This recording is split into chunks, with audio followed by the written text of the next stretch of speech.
got another conflict at 10 o'clock, so we will be done before 10 o'clock. If anybody wants to stay later, let me know. That's fine. But anyways, thank you very much. I appreciate all the work that the board does, and we especially appreciate the work that our O.P.P. detachment commander and officers do on a regular basis. It's, yes, there's certainly many challenges today, and it's when you see that news now and again in Toronto, it's devastating what's going on from my perspective anyway. So thank you again. Thank you very much for working hard and making sure that the residents of Quinte West, all the residents we represent, are safe. And you're certainly doing your job and doing it well. So thank you very much. I need to know any disclosures of pecuniary interest. I know this isn't redundant, but it seems to me like it is, because if we had a pecuniary interest, we wouldn't be here, but we'd declare it. Anyways, approval of the agenda, please. Councillor O'Neill and Ted Reed. Any comments or questions on the agenda? All in favor? Carried, thank you. So we got approval of the minutes, resolution minutes of the Quinte West O.P.P. Detachment Board meeting held on July 29th, 24 be approved. Moved by Mike Katsovas and Councillor Katsovas, and need a seconder. Thank you. I forget your name. What? Well, it's not Karen, it's Jen McGuire. Jen, thank you. Sorry about that, Jen. Yeah. All in favor? Or any questions I guess I should ask? All in favor? Thank you. Okay. We've got a presentation to do this morning, and the attachment, it's going to be done virtually, I understand. So I guess whenever we can do that. Thank you, Your Worship. As you're aware, we have an award that we give out annually for the Auxiliary of the Year award. The auxiliary are our volunteers who have other professions but come out on their time off to help us with special events, such as our Cram the Cruiser, parades, any of the extra things that need extra hands, and also ride along with our officers to get some exposure and give us some extra manpower out there. So last year we chose Sierra Keys as our recipient of this award. With the changeover in the boards, it's late coming, and Sierra's calling in from her day job at Parole. See the sign behind you, Sierra? Hello. Hi, Sierra. So this is Sierra, and she's our Auxiliary of the Year for 2023. Well, thank you very much for coming today, but also thank you so much for all the work and volunteer hours that you put in to help. I know the detachment commander, admin appreciate it, as well as officers and the board. We especially appreciate the work you've volunteered to do. And we've got a certificate for you, but you can only have the certificate on the grounds that you're going to keep doing what you've been doing. No, I'm just kidding. We don't want you to think this is an end. This is just wanting you to continue. So, Auxiliary Constable of the Year 2023, Quinte West Detachment, Ontario Provincial Police, in recognition of an auxiliary member who makes significant contributions and demonstrates dedication to the O.P.P. Auxiliary Program. Auxiliary Constable Sierra Keys. In 2023, Auxiliary Constable Keys volunteered over 200 hours of her time to assist the Ontario Provincial Police. This included community events, parades, food drives, training, and patrol hours with officers on patrol. So, wow, thank you. Auxiliary Constable Keys attended the presidential visit in Ottawa, contributed to the major event team. Auxiliary Constable Keys exhibits the traits required to be a role model and mentor in the program. She consistently demonstrates the O.P.P. values with pride, professionalism, and honor. Congratulations to Auxiliary Constable Keys, 2023 Auxiliary of the Year. Congratulations, Sierra. And we'll let Inspector carry this for just a little short period of time and make sure you get it. So again, from all of us, thank you so much. We appreciate it, and yeah, you've done well, remarkably well. That's a lot of hours to be able to put in. Yeah, thank you. Yes. Thank you so much. I appreciate being recognized for this award. Thank you. Thank you. Your Worship, if I could, I will mention that Sierra actually has resigned from our program just recently. She's put in over 2 years, and she's left to continue her career with the Parole Board of Canada, so still in public service, but has to dedicate some time to the paid portion of her life now, but very much had an impact on our detachment. Started as a summer student, and we snatched her right up trying to make her part of our team, and happy that she's staying somewhere within the justice system to work with us. Very good. Thank you. Anybody else want to make a comment? I'll certainly. Anyways, thank you. Thank you so much, and enjoy your day job, and Thank you. I guess enjoy both of them. That's thank you. Thank you. Okay. Anything else in general before we start the agenda? Anything else? Any other comments? Any questions or anything that you need answered at this time? Anybody? Otherwise, we'll.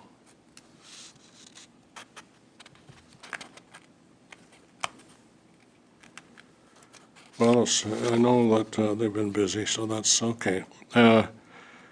Inspector Reed will present, we've done that, and update on and demonstration regarding Axon body cameras. Thank you, Your Worship. I have Constable Nick O'Sullivan here today. He's going to do the presentation. Nick is our Community Safety Officer, and he also works a number of shifts in addition to that role on the front line and is a frontline officer at heart. So he's going to demonstrate the cameras, which I noticed at the conference for the PSB, the O.A.P.S.B., that seemed to be one of the things that piqued everybody's interest. And we've had this technology for just over a year now, maybe a little bit longer. And East Region is the first area in the O.P.P. outside of some specialized problem areas that has this technology. So he's going to demonstrate how they use it on the road. Good morning. Morning. Thanks for being here. Stand still, because that's one of my things that I like to walk around and talk. So, yeah, I've been with the City of Quinte West O.P.P. Since 2010 when I came on. I've been here ever since, and recently took on the role of the Community Safety Officer and the Media Officer. So I'm getting used to talking in front of people, so if I need to slow down or I'm not speaking clearly, just let me know. We will. Yeah, so today this is our body-worn cameras. Axon camera. We have one every officer in Quinte West, unless they've recently transferred here, has them. And part of it is that it also connects to our in-car camera. So every car, police cruiser, also has a front, a back camera. And part of that is we used to have these cars called ALPRs, which is automatic license plate readers. That's all incorporated into the ALPR system with the new Axon cameras. So not to jump ahead, but if we can play a quick little video that I made, and it kind of shows the use of it, and I'll talk. If you can see it there? Yes. Perfect. So if we play it, this is our docking station, and I'll kind of talk through it. There's no words, but these are our docking stations. It's as easy as we grab them off the docking station, we clip them on, we log on to our computers. Very good cinematic work. Hollywood's calling for me, but so we have a program. We log on to our cars. It shows what car number you are, what unit number you are, and then when you go out to the police car, it connects. That was the in-car camera, and then it will connect to the police car. This is how it looks. So I'm at the marina here, facing forward. It's constantly on a 30-second loop. So if I hit the button, it records 30 seconds before. Obviously, when you're in a situation, So as soon as, just quickly here, sorry, as soon as, can you just hit pause for a second? I'm trying to keep up the video. So what happened there is forward facing is the marina. The secondary camera picks up the other side, the other part of the marina. And then the back seat of the cruiser is the bottom camera. The fourth picture is the body worn camera again. And what ends up happening, can we go back about 5 seconds? So it's all gray. What I've done is I've activated it. So what happens is I hit the lights on the police cars, so the emergency lights. And the first thing it does is it activates the car camera, but it'll also, and as you see it, so it's green right now. It's like the old VCRs, right? You hit play and it was green. If you hit record, it went red. A lot of people don't know that in the younger years, but they're always like, oh, green means go. So you're recording. Yes and no. It records 30 seconds prior when you hit the button and turn it red. So by activating my lights in the car, and if you press play, you'll see that the in-car cruiser and my body-worn camera lights up red. So if we're going to a call for service where we have to get there and we have our lights on, it will record everything on the way there. So then if I did a traffic stop of ABC 123, this is kind of what our MPS shows. So these are our computer systems. It'll show the location, and then you can click on the extra remarks. I just put in training video, but essentially it'll show the driver and give you all the history of the vehicle, everything else. Then if we happen to go into if it's a call where we're writing a ticket, this is our ticket writing software. So then you would click on new ticket.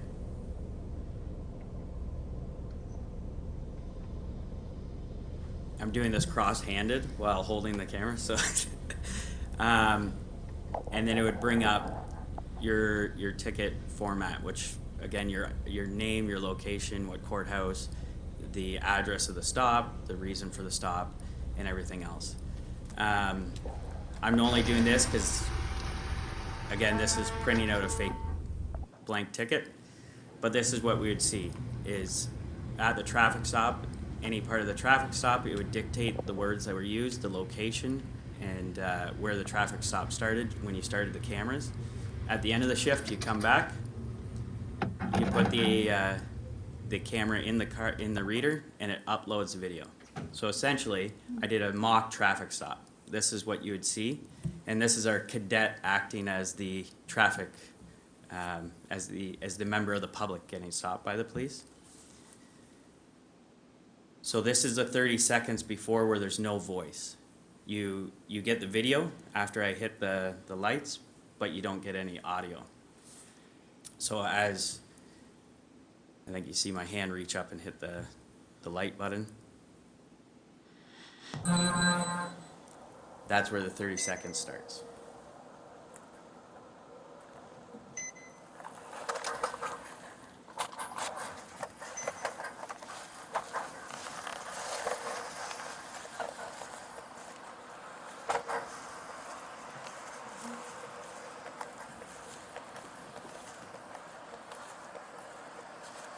Sure. Good afternoon, how are you today? Good. Here's my made a traffic stop. Oh, it's not you. Do you know what the closest speed limit is on Bay Street? Okay, well, at this point I've got you doing 35 over closest speed limit. Do you have your license ownership and insurance? So as you see, it's dated and it's time stamped at the top, and just gives you the information. So if I was to issue a ticket here, it would prompt us to, when we hit submit and we print the ticket and give it out, or same thing, a call for service, it prompts you and then you label the video, the incident number, that either the traffic stop incident number or the call for service incident number. So everything's categorized, and basically, if for disclosure, for you you want to go back 2 months because you're going to court and review it, you type in the incident number and then it pulls up every either photo, audio statement, video for that incident, and you can see it all. Again, the greatest part about this is that not only is it your camera, what you see here, but on your police car has the camera wherever that is. So then you get the second angle, which you'll kind of go into now. I did this really quick. It takes a lot longer than that, but this is pretty accurate to how a regular traffic stop would go. So here's your license and insurance back. Like I said, I got you driving 35 kilometers per hour over the coastal speed limit. I will be issuing you a ticket at the time. You have 3 options on the back. Read them over carefully. Option 1, pleading guilty. Option 2, chance to meet with the prosecutor. And option number 3, not So then if you just slide forward about, yeah, a little bit, it'll change to the,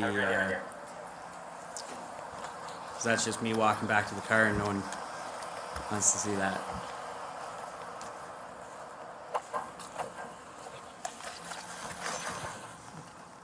Question? Comment? Go ahead. Sorry, go ahead. I noticed there was a car accident on the Dixon Street Bridge just now. When there's an accident, do you videotape your conversations about the accident or videotape all the stuff around the accident too? So as soon as we go, your body camera, again, with the lights on, they'll be activated. And it's really easy to keep them going. When we want to do a statement separately so that the statement's separate from the main video, you just stop it. And then, so you just hold the button, it turns green again, give it 2 minutes, and then you can do your preamble. Also part of this is that everything's connected to our work cell phones.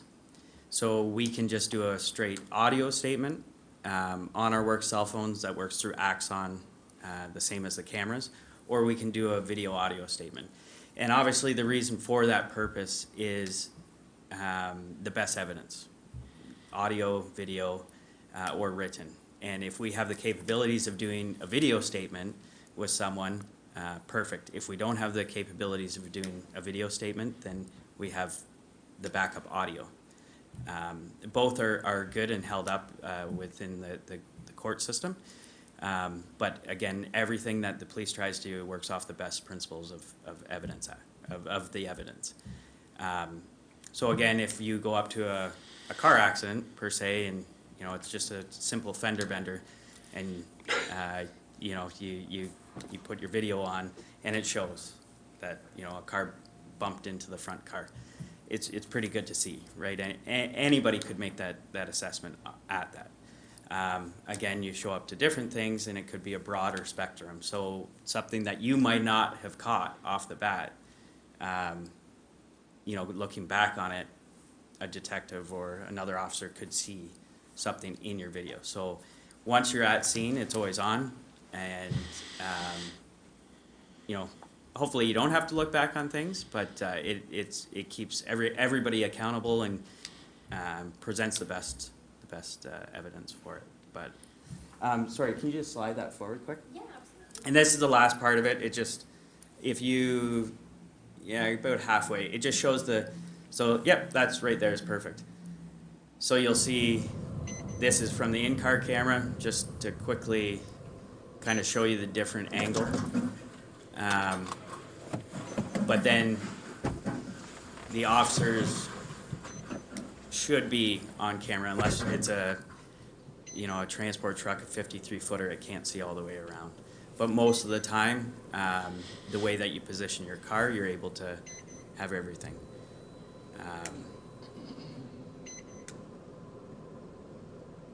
Anyone else have a question? That's basically it.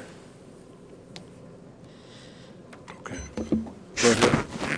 Thanks, Nick. As well, Nick, I want to congratulate him and thank him for all of his community engagement he's been doing. He's out there every day and and a lot of the events at the soccer tournament, they did a skills competition, he was there and so forth. But one of the questions I have on this is, you know, now that you've used it and you've talked to the other officers, what's kind of the, you know, you've mentioned some of the benefits, but what's one of the key benefits that you've noticed in terms of everyday work on utilizing this technology? Well, I mean, there's numerous things. If you Yeah. go to the ALPR car side of things, believe it or not, I know I don't look that old, but I started when we didn't have any computers in the car. Yeah. And then we had their tough books. Yeah. And there was only 2 of them. So as a young guy, you never got one of those. The supervisors or, Yeah. you know, the techie person got it. Then we rolled out with the tablets. They were great. Yeah. It was really, really good.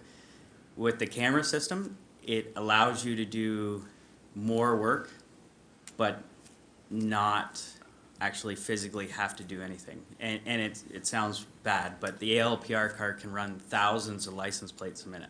Wow. So if you park on the 401, for instance, on the side of the 401, it will read the license plates. And one of the parts of this program is that it runs through the database of stolen vehicles, amber alerts,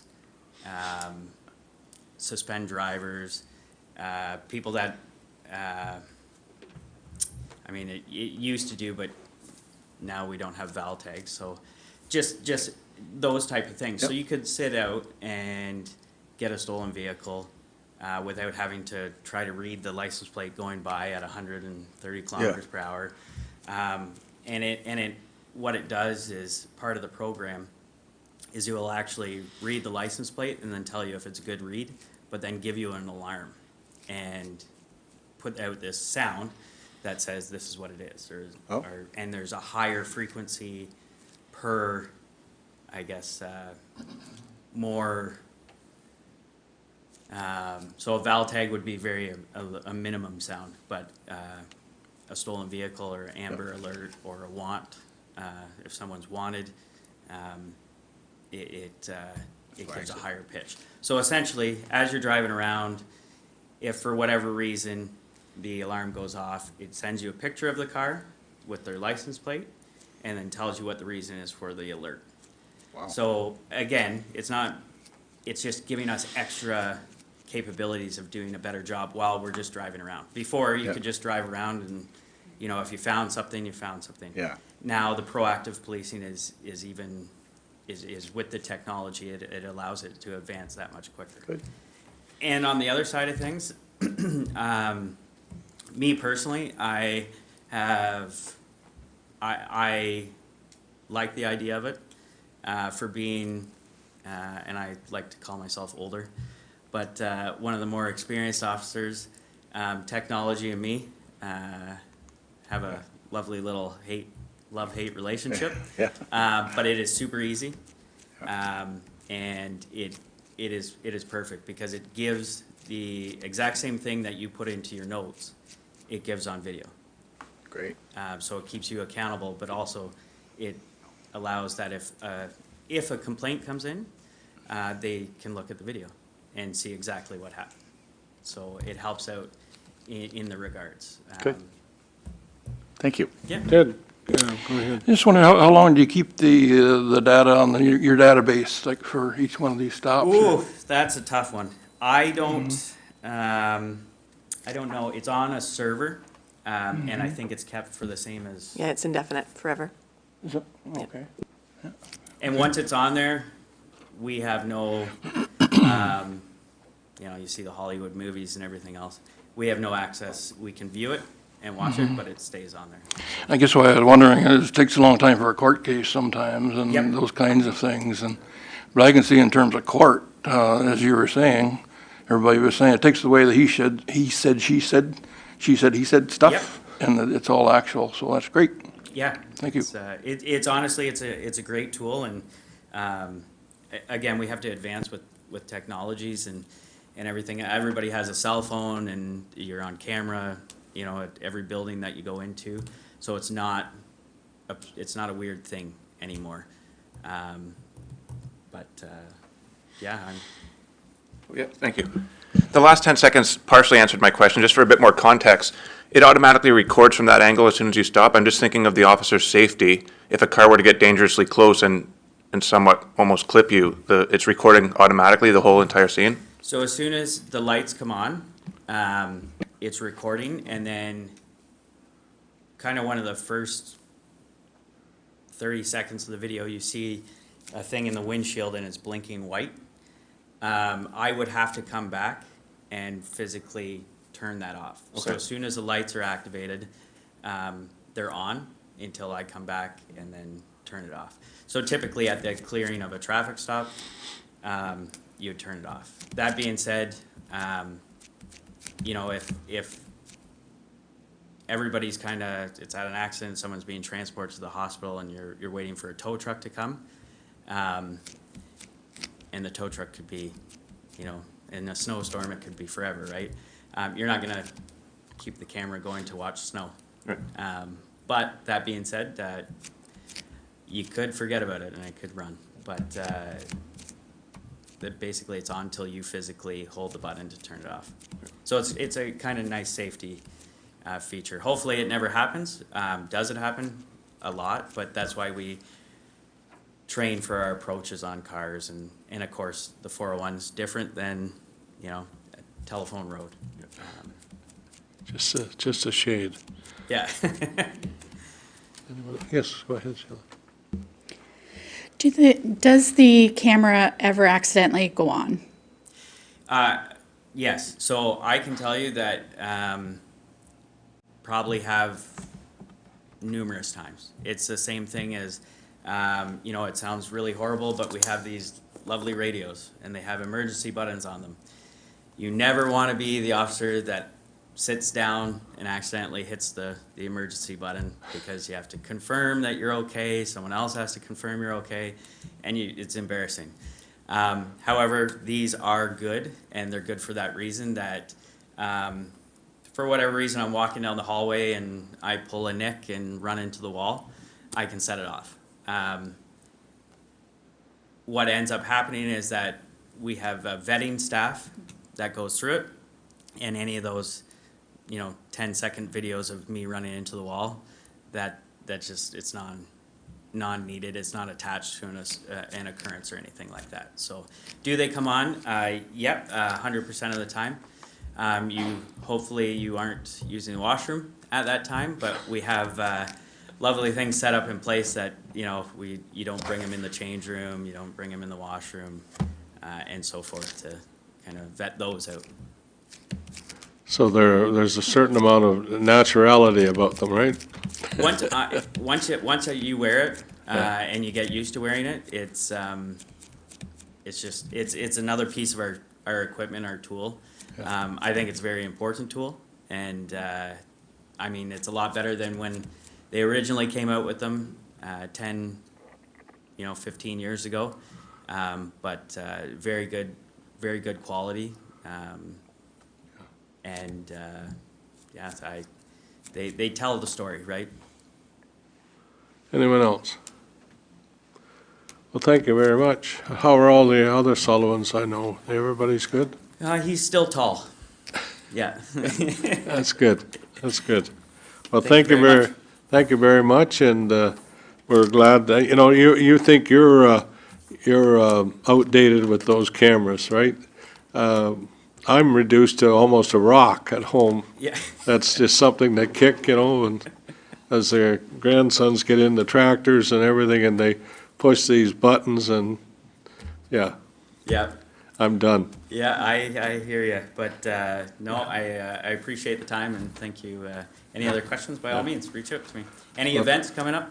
Thank you. I I'll will tell be you there. one thing else. I just learned a bear crossed Wooler Road on Friday. Fairly good-sized bear was going west where the hydro lines are. And we're in a pretty clear view of them. A good size. Yeah, bear, there's so. a couple cubs up in north of 30 there in the Wow. Goodrich area, so they're it's good to see. Thank you. Thank you. Thank you. Okay. Yvonne and Ileana, any questions from you today at all? You're good? Well, I know you're good, but I mean, you're okay with what you're seeing, and you've got to drive careful, just like the rest of us. Or maybe you do, I should say. Okay, got anybody for public input? I don't think so. Okay. Inspector, you're going to give us an update, and Thank you, Your Worship. Attached to the agenda is the Detachment Board report, so the new report that we introduced at the last meeting, indicating all of our statistics through June to August. The September statistics are not on there because they wouldn't have been updated at the time of running the report, so we'll put that on the next one. Nothing that really jumped out at me when I was looking through as being an anomaly. We do have the fatality that occurred on Frankfurt Sterling Road that's not on this one, will be on the next report. So unfortunately, that's, always a statistic we like to see on the low side. We've had a busy summer, a lot of crimes that we consider benchmarks, so more serious crimes. But all that have been resolved fairly quickly by our front line. Our drug stats have been, again, through the roof, and our overdoses continue to be an issue that we are dealing with and that the community as a whole is attacking. I did attach this time our feel-good pages about all the things that are happening in our community. So Andrew Howitt, who's our Community Mobilization Officer, responded to 373 mental health calls along with the impact workers. Wow. 501 impact referrals, so those extra ones are after the fact where officers have gone to a call and realized someone might benefit from some extra assistance and makes an extra call. So we have 2 full-time impact workers, and that's a lot of calls for them, 500 calls over a 3-month period. Sorry, this is actually the whole year so far to date, so 6-month period. A number of different groups and committees, every activity that's been going on around the municipality, either Andrew or Nick O'Sullivan have been at. Nick only joined us in that role in April, and he's been extremely busy, definitely jumped in with both feet. He seems to be everywhere, and we put him in there because he's the Energizer Bunny and he talks to everybody, so he's been a fantastic fit for that. He's really been making a point of reaching out to all of the seniors to fill that gap that was left with fraud presentations. Community policing used to take care of most of those for us, but Nick has been filling in that and has gone to a number of the different seniors' homes and groups and done presentations, as well as doing presentations at the VON senior lunches. So he's been managing to make some impact there. And he ran a community bicycle rodeo, which was the other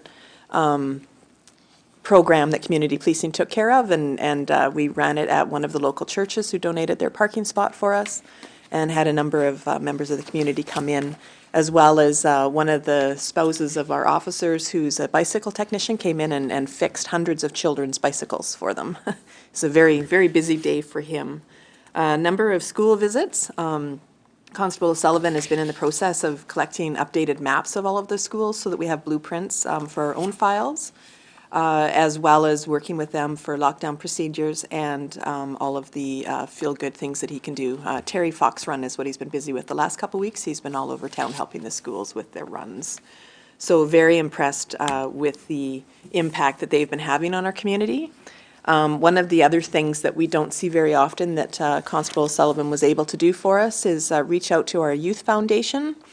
It's a group of retirees who fundraise for the purpose of donating money to underprivileged youth.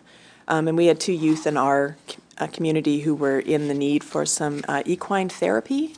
He had asked for $70 each just for an introductory session and got $700 each so they could go through the whole program. So 2 youth who were able to join a program that they never would have been able to afford otherwise were helped through that. And then I threw on some of the Community Street Crime Unit, which is our drugs and property specialists. 22 warrants so far this year, with 29 people charged with 165 charges. And then a list of some of the items that are out there for sale in our community: cocaine, fentanyl, crystal methamphetamine, MDMA, opioid prescriptions, and amphetamine pills. So you'll see cannabis, of course, does not really hit the list as it's no longer a target, but the other drugs are still out there. And most concerning to me, a handgun, 4 long guns, and six replica handguns. So the replicas may seem like they're not a big deal, but they're very realistic, and they're used in crimes being presented as real weapons. So those are the highlights, barring any questions from anything that came out to you from the report. Been busy. Question? I do have a Go ahead. small question. I just have to find it. Okay. Thank you. There is under the traffic-related charges, there's an other category. What would that speak to? What would that encompass?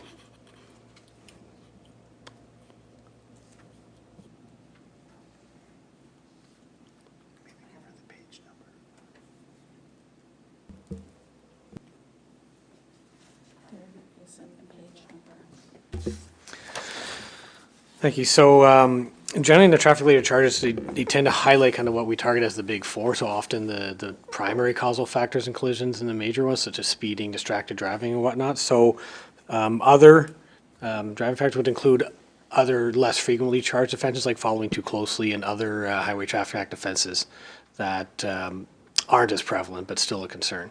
So they're captured under that other category without being further expanded. Thank you. Thank you.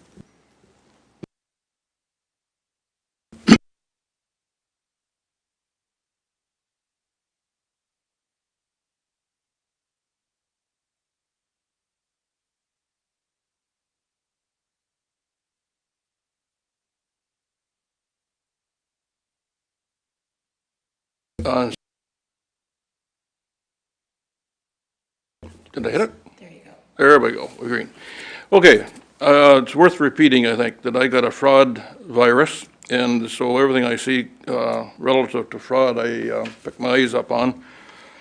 But I see in your report, I think it was compared to last year, that the calls and so on, fraud was slightly down. I suspect, though, that is due to the fact they're just not being reported, a lot of them that's going on.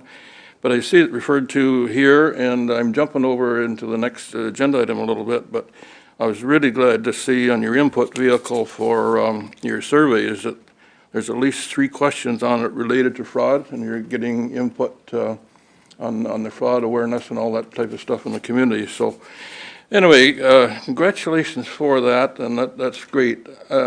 Perhaps sometime in the future, and I haven't mentioned this to you before, so it's not fair for an update now, but could you give us a verbal update, Christina, on, you know, this fraud stuff's international, national, the whole shebang, like what's happening in the police services across the board in terms of overall controlling this this thing we got called fraud. Even from the corporate level, it's a big thing on the agenda. And frankly now, and it's a tribute to everybody doing a good job, the only complaints I get basically now on illegal stuff and stuff is the fraud stuff. And so it's really important. So somewhere down the line, if it's just a verbal report, doesn't have to be a written report or anything, but from like the national scene, I know that international is even bigger, but the national scene, the RCMP and the O.P.P, is there a coordinated unit to get at some of this fraud stuff in terms of especially phone stuff? No, but could you give us just an overview of that in the future at a future meeting sometime? If you have, or maybe you have that knowledge now, I don't know, but. Thank you, through your worship. I could give a very broad oversight right now, but I'll put something together for you to make sure that it's comprehensive and accurate. What I can say is that we do not have the capacity to deal with the frauds as reported, and certainly not as occurring, because you're right, a number of them are not reported. But what we do is collect all of the information to look for trends, and we really go heavy on the education side. So the majority of citizens right now know not to hit a link on their phone if they recognize it as a link. Where 5 years ago, you know, every time you got a call saying that someone was going to arrest you because your SIN card was compromised, people were upset that they were going to be arrested falsely. So certainly education has been helping. But every time we get good in one area, another area gets higher. So cryptocurrency right now, people are losing huge amount of monies to cryptocurrency scams. And it's something that we're just learning how to investigate on a local level. And we do have experts out there that we lean on for that. So it's evolving. You're right. It's a huge problem. I think a lot of the reason that the numbers have leveled out this year is because over the last 3 years, they were going up substantially, and we've just kind of plateaued. But I will get more information about the entire kind of international scene. Okay, thanks, Mr. Chairman. I say that gives us the local picture, and I see where there is 4 presentations and $4 for seniors and so on in the community, and the pharmacies, the drop-off, and that's just excellent. I would just, it would be helpful to know what's going on in the bigger picture, and even if it's broad-based, and thanks for that in advance. Thank you. Thank you, Mr. Mayor. Further to Mr. Reed's comments, I've talked to some people, they're getting emails where they want to be paid because they say they have all their people's information. And maybe if some instructions, if they get those types of emails, what they should be doing. Because I know the one person I talked to, she was terrified and she didn't know what to do, whether she should call the police or just ignore it. Yeah, thank you. I mean, the first thing to do is to not be terrified. You know, they don't actually have any power over your life. But of course, for many people, that's not their first impact. They see it as something that is going to come down on them in a terrible way. Certainly, you can report it. That is how we track the trends, by people who do send us that information. But delete it and make sure that you've cleared out your deleted box so that it's off your computer is essentially the advice that we can give. I'm happy to take any reports, but just ignore and go on with your life. Thank you. Just one more question on the survey, community engagement survey. Just help me with that one. What's the process? Like, how is it going out, disseminated, and just to collect all your data? Yeah, certainly. So that's a separate process. It's supposed to be on a 4-year cycle. There was an interruption for COVID, so we are beyond our 4 years for a local survey. There's a standard survey that's put out by the province for community satisfaction, and it rotates through communities. So it's our community's turn. So we will be doing that in the fall. There's standard questions that deal with the policing levels, your level of safety, what your priorities are as far as community concerns and what you think the police in your community should be doing, and also how well are the police doing in your community. Do you see them? Are they visible? Are they proactive? Are they concentrating in areas that you feel they should concentrate on? Beyond that kind of boilerplate survey that they do, they allow us to do a local component. So that's where this piece of information that I gave you comes in. So there'll be the standard questions with everything I just listed, and then we can pick 5 areas of concern to us that we want special information on. So those questions are suggested topics that have been given in the past. So I wanted to consult with you as to which ones resonated with you and what you would like to see highlighted on that before I sent in the 5 questions for our local community. The other part that we get to customize is whether we do the community as a whole or whether we break the community down in wards. So we have the option of dividing it out into the wards and seeing if we can get a big enough sample in each ward to have a picture, or to just to do it as Quinte West as a whole. So those are the 2 things I wanted to present and just get some feedback before I sent my feedback to the province. Great, thank you. I thought as board members, we should know this, and it's very good that you're doing it, and look forward to seeing that data. Thank you.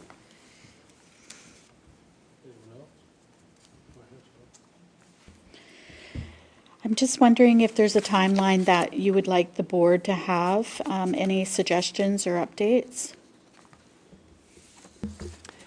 Yes, I was hoping that you would have some feedback today, Yes. but within the next week or 10 days, and then I'll have to send something forward.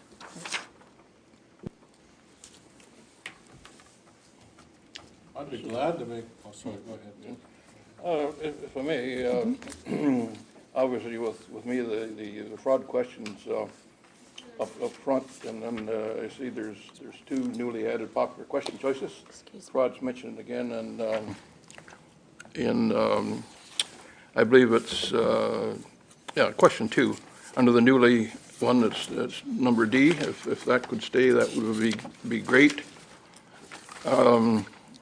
Anything related? The question I have just in process, again, the spin-off to Chuck's question is, like, how is it selected who these surveys are sent to? Or is it by random? Is it by geography within the area, like the survey itself? It's a randomized telephone survey. Okay. How they tell the geography with cell phones, I don't know. But it is randomized, and they call until they have enough to do, till they have enough people who participate to do a good survey number statistically. Okay, so they pick out 1,000 and just on random? Is that Yeah. Basically, yeah, okay, thank you, thank you.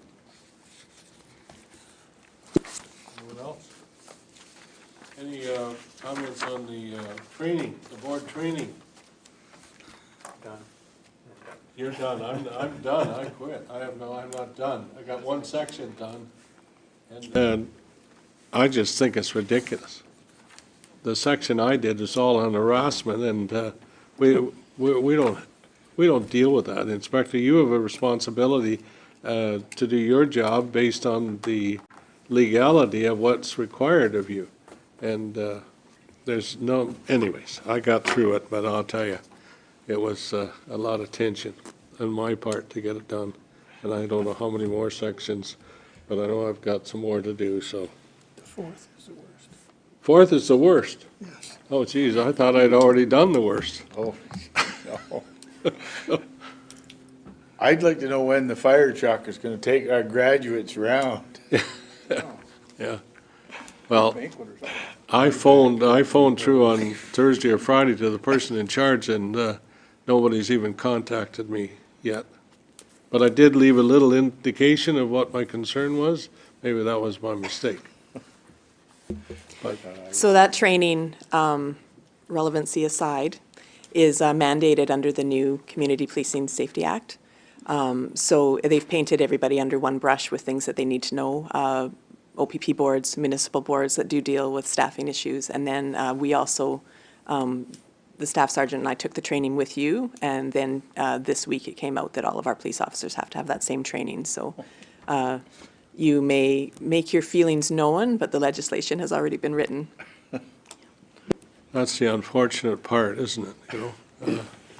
Good luck. Somebody's got to be smarter than a bag of hammers. That's my position on this, and I'll be glad to tell them when I get a chance. I will get a chance. I will. I guarantee it. I don't mind wasting my time, but I hate doing it here.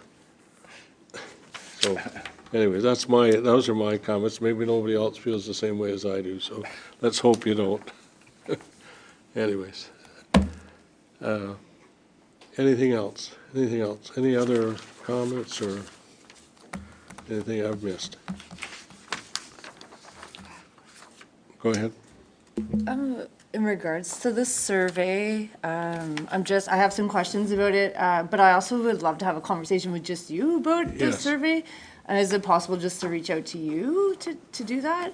Yeah, absolutely, anytime. Yeah, okay, I just don't feel like this is the appropriate time, but I want to read over the questions. My background's in research, so I have some questions about the design and how you're going to do the random sampling and stuff like that, so I'm just curious. Thanks.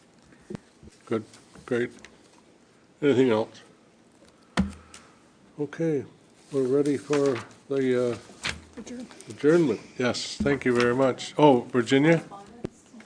Correspondence, did I miss something? What did I miss?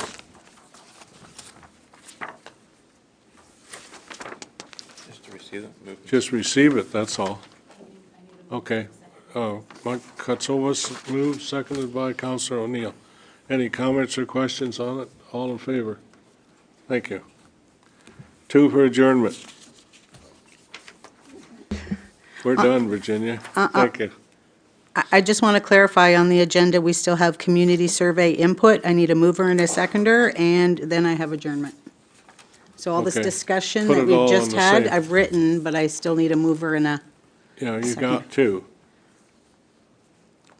no, that was for correspondence. I know what you're saying. I'm just suggesting know. that you, Pick 2? Councillor, I'm sorry, Chuck is moving it, seconded by Sheila. Okay. Now we can adjourn. All in favor? Thank you. 2 for adjournment. Thank you very much. We're right on time. Any generalities? Well, we